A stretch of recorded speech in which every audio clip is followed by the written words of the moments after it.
दोस्तों, क्या भूत प्रेत दुनिया में होते हैं? ये एक विवादपूर्ण मुद्दा है, खास करके आज की दुनिया में जहाँ विज्ञान इतनी आगे बढ़ चुकी है कि मनुष्य अभी चांद पे भी रॉकेट भेज के उसका अनुसंधान करने लग गए। पर भूत प्रेत आत्मा जैसी चीज़ों के होने का साबित आज तक नहीं कर पाए और इसीलिए इन सब के होने का दावा भी विज्ञान नहीं करती। आज की कहानी कुछ इसी मुद्दे से जुड़ी हुई एक घटना के ऊपर आधारित है, जो इन भूत प्रेतों में ना मानने वाली एक लड़की को भी उनके होने का प्रमाण दे दिया। तो चलिए शुरू करते हैं आज की हॉरर स्टोरी। मेरा नाम अंकिता है। मैं यूपी की गाज़ियाबाद की रहने वाली हूँ। बचपन से ही साइंस में दिलचस्पी रखने वाली एक लड़की, जो पहले कभी भूत प्रेत या किसी तरह की अंधविश्वास में नहीं मानती थी, शायद आज भी पूरी तरीके से नहीं मानती हूँ, पर अब इन सब चीज़ों को पहले की तरह अवहेलना नहीं करती। उस दिन मेरे साथ जो हुआ था, मैं उस घटना की आज तक स्पष्ट व्याख्या नहीं कर पाई। बात है 2014 की। मैं तब इंजीनियरिंग डिग्री करने के सिलसिले में चेन्नई की एक कॉलेज में भर्ती हुई और वहाँ मैं कॉलेज के हॉस्टल में रहने लगी। हमारे हॉस्टल में हर कमरे में सिर्फ 2 लोगों के रहने की सुविधा थी। तो मेरे साथ मेरी एक रूममेट भी थी जिसका नाम है साक्षी। साक्षी मीरठ की है। हम दोनों का होम टाउन आसपास होने के कारण हम बहुत अच्छे दोस्त बन गए। हम दोनों एक ही दिन हॉस्टल में आए थे, पर हॉस्टल में जब हमें रहने के लिए रूम नंबर 209 मिला, तब किसी ने हमें बताया था कि पास वाले रूम मतलब रूम नंबर 210 में किसी एक सीनियर ने 2 साल पहले सुसाइड किया था।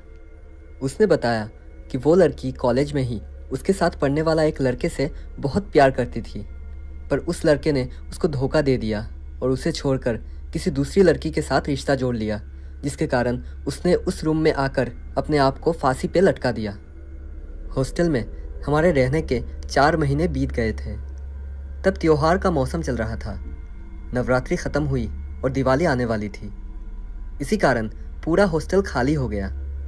सब अपने अपने होम टाउन चले गए थे, सिवाय कुछ लोगों के जिनका होम टाउन चेन्नई से ज़्यादा दूर था।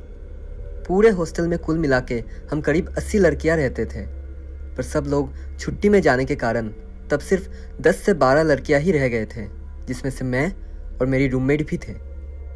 दिवाली की रात हम 10-12 लड़कियां मिलके हॉस्टल में ही दिए जलाए और फिर पटाखे फोड़े।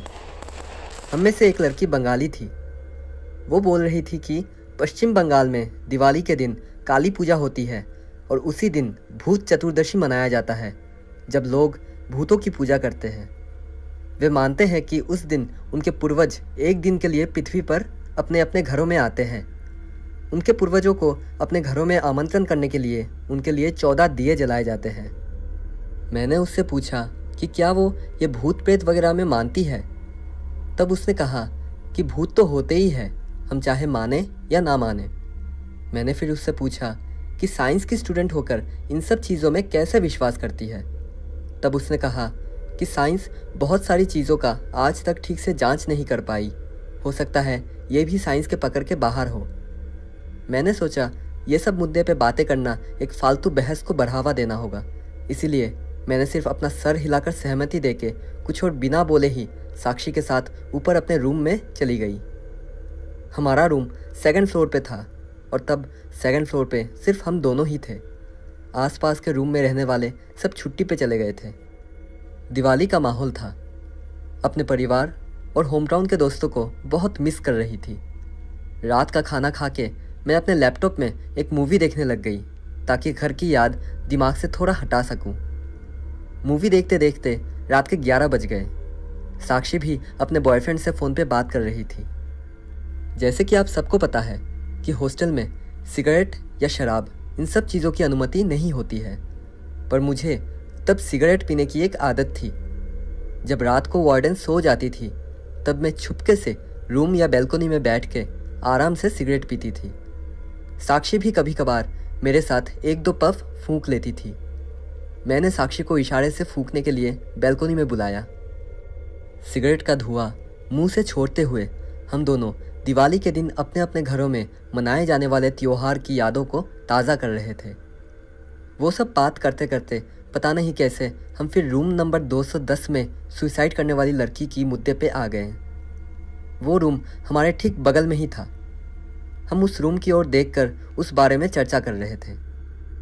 मैंने साक्षी से कहा, सुन के तो बुरा लगा, पर कैसी कायर और पागल लड़की थी जो एक लड़के के ठुकराने से आत्महत्या कर ली। अपने मम्मी पापा के बारे में भी नहीं सोची उसने।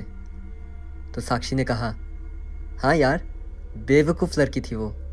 ऐसे कौन मरता है सिर्फ एक लड़के के लिए।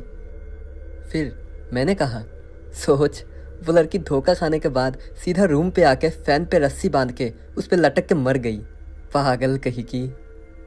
ये बोल के हम दोनों हंसने लगे कि तभी हमें कुछ आवाज़ सुनाई दिया। वो आवाज़ रूम नंबर 210 से आ रही थी, जबकि तब बहुत रात हो गई थी और आसपास पूरा शांत माहौल था, इसीलिए वो हमें बहुत स्पष्ट सुनाई दे रहा था। वो आवाज़ ऐसी थी कि कोई मानो लोहे का चेयर या बेंच या खाट को फर्श पर खींच रहा था। हमारे अंदर अचानक से डर पैदा होने लगा। हमें पता था कि उस रूम की लड़कियां छुट्टी पे गई हुई थी और रूम के दरवाजे पे बाहर से ताला भी लगाया हुआ था।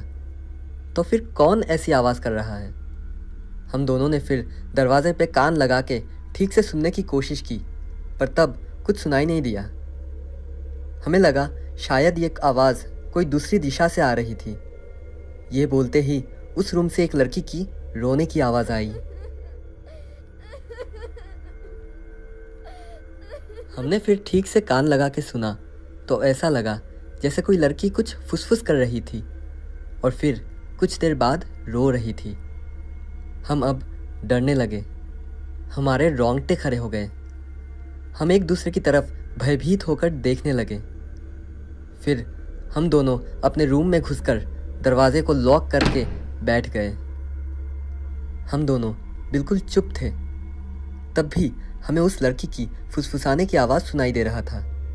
इस बार हमें वो आवाज़ थोड़ी ऊंची सुनाई दे रही थी। उसकी बातें स्पष्ट नहीं थी, लेकिन उसकी आवाज़ बहुत उग्र था।